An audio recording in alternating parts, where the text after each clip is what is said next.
Hi! Ngayong umaga po ang topic natin ay debunking the most common myths related to skin whitening. Okay, the first myth is skin lightening is harmful. Hindi po lahat ng skin lightening ay harmful, no? Depende po sa ingredients kasi. Kaya kailangan marunong po kayo magbasa kung ano ang nilalaman ng mga creams ninyo para malaman ninyo kung safe ito. Okay. Ideally kasi kapag natural ingredients, they are mostly safe, no? Like what for example, vitamin C, kojic acid, licorice, tsaka yung mga alpha hydroxy acid. Most of them comes from fruit, no? And others from yung kagaya ng lactic acid, they come from sugar cane, no? So most of them are really safe. Ngayon, kapag yung skin lightening ninyo ay may mercury, o kaya may steroid, o kaya may hydroquinone, that is the time you start to ask questions. Kasi hindi lahat ng, itong tatlong chemical nito ay most harmful for the skin and for the general health of the person. Number 2 myth, skin lightening is only for dark skin. Definitely not, no? Even those people with light skin can benefit from it. Why?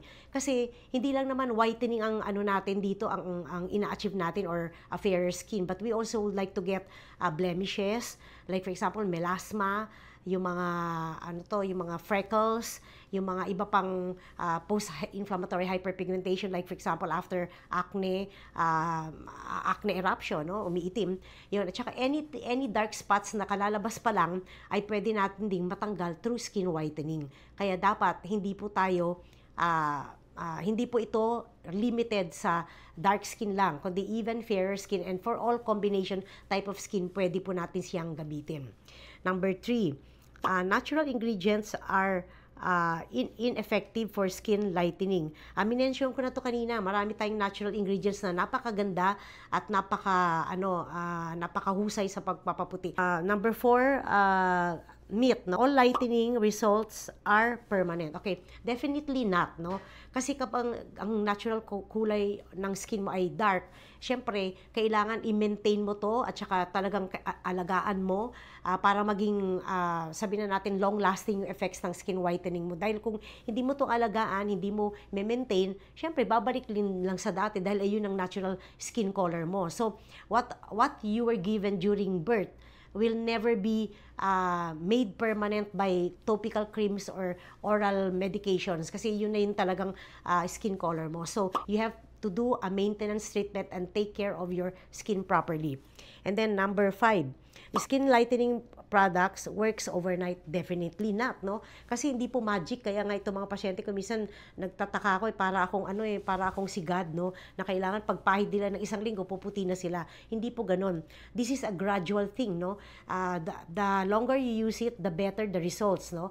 Pero syempre may mga whitening creams din hindi mo pwedeng gamitin lifetime. So, you should ask your doctor and communicate with them every now and then para malaman mo kung gaano katagal mo pa pwedeng ituloy o pwede mo bang palitan ng iba para hindi magkaroon ng toxicity. So, they are not always harmful, but they are not always used for a long time or for lifetime. Kaya you have to communicate with your doctor on the proper way of using your skin whitening products. Okay. The 6th myth is skin lightening is only for women. Of course not, no? Kahit na mga lalaki, mga matatanda, na babae at lalaki, pwede talaga mag-skin whitening. Depende kasi kung anong skin whitening ang gusto nilang ma-achieve. Kung sa mga patsi-patsi na mga dark spots, no, pwede rin pong gumamit kahit sino, kahit babae o lalaki. Kunyari, melasma, pwede po ang babae at lalaki dyan. So, there's no gender specificity. And then, skin whitening involves the use of harsh chemicals. Well, this can be true sometimes because when you do skin whitening, sometimes you combine it with chemical peels. Ang chemical peels, medyo stronger sila than topical creams, no, yung pangapamahid. So, kaya pag nagka-chemical peel ka, dapat under the supervision of a qualified doctor who knows what he or she is doing para hindi ka magkaroon ng complication. In fact, even use of laser, kailangan qualified yung doctor na gumagamit ng laser at alam niya yung ginagawa niya. Kasi otherwise, you will develop more problems later on, no? Kaya kailangan po talaga medyo expert po sa skin yung pupuntahan nyo at hindi lang po kung sino-sinong vlogger na nagbablog about skin and then you just listen to what they say because not all of them are trained medically speaking, no? So, better choose your doctor, an expert on chemical peels and skin whitening. Okay. Yeah, yung mga sample ng mga harsh chemicals like for example phenol, yung mga matataas na 70% glycolic acid, yung TCA na matataas, they can be harmful if not properly used. Kaya kailangan po talaga yung magaling na doktor. And then number 8, no, skin whitening is only for the face, of course, not also because you can whiten the whole body. Kailangan you have to use a safe chemicals or safe ingredients because when you are applying something on your whole body, this can be absorbed systemically and it can have an effect or a bad effect on your system, no? Like may mga namatay nga na nagpeel ng buong katawan, no?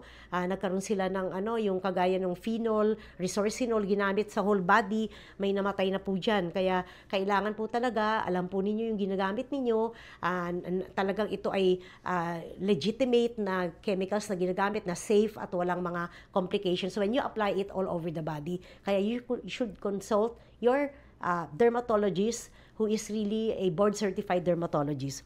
Skin whitening are always expensive.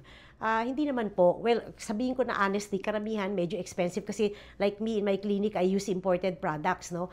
Pagka locally, pwede rin naman mas mura, pero kung minsan naglalagay kasi ako ng mga mararaming, kunyari 150 milligrams, so 150 grams pala, so mas marami. Kung mas marami, syempre mas expensive, lalo na if you're going to use it for the whole body. So it depends po kung anong ingredients yung ginamit, kung saan ginawa, at kung gaano karami po yung cream na ibibigay sa iyo. So, it's not always expensive, but it could be mildly expensive. Okay? That's honesty. And then, mayroon ding mga myths na sinasabi na if you drink a lot of water, ay puputi ka. Hindi po yung totoo, no? Wala pong katotohanan na ang tubig ay nakakapagpaputi. Okay? So, and we are only allowed 2.5 to 4 liters of water per day. 3.7 sa paglalaki at 2.7 pag babae. Ayun ang requirement ng water. So, it does not make your skin white. And then, okay.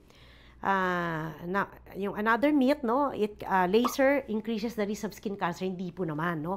Specific po ito. Kaya it will not really cause cancer. Depende sa pagkagamit mo. When you injure skin at malalim ang pagkaka-injure mo, then you can later on develop cancer. Pero hindi naman nangyayari ito kung regulated ang use mo ng laser, no. In fact, we use a lot of laser for melasma treatment, for freckles, for post-inflammatory hyperpigmentation, for acne pigmentation, and for other pigmentation and scars as well.